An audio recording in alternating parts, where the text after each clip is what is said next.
Marc hurle de douleur en disant que sa jambe est cassée. On peut même voir l'os. Mais sa voix est hachée, couverte par d'horribles grésillements. Kelly n'arrive presque pas à comprendre ce qu'il dit. Elle parvient seulement à distinguer approximativement l'endroit où il se trouve. Soudain, un cri terrifiant de Marc retentit dans le téléphone, puis la communication est coupée. Les pompiers arrivent immédiatement sur les lieux. Il s'agit d'un sentier de montagne extrêmement escarpé. De nombreux randonneurs y ont déjà perdu la vie dans des accidents. Ils doivent donc retrouver Marc au plus vite. Il est fermé depuis des années, mais il y a toujours des petits malins qui s'aventurent malgré les panneaux de mise en garde. À ce moment-là, il est toujours impossible de localiser son téléphone. Depuis la coupure de l'appel, il n'émet plus aucun signal. Les pompiers n'ont alors plus qu'une seule solution. Le chercher à l'ancienne à pied. Ils gravissent le sentier jusqu'au sommet de la montagne. Le temps leur est compté. Après une chute dans un ravin aussi abrupt, Marc peut-il seulement être encore en vie? Chef, Oui?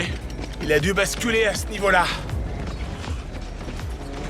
Heureusement, les pompiers retrouvent le bâton de randonnée que Marc a laissé tomber. Le capitaine Sean ordonne immédiatement à toute l'équipe de préparer le matériel de secours. L'opération de sauvetage commence aussitôt. En parallèle, il demande aussi l'assistance de l'unité de reconnaissance aérienne afin de surveiller la zone à tout moment.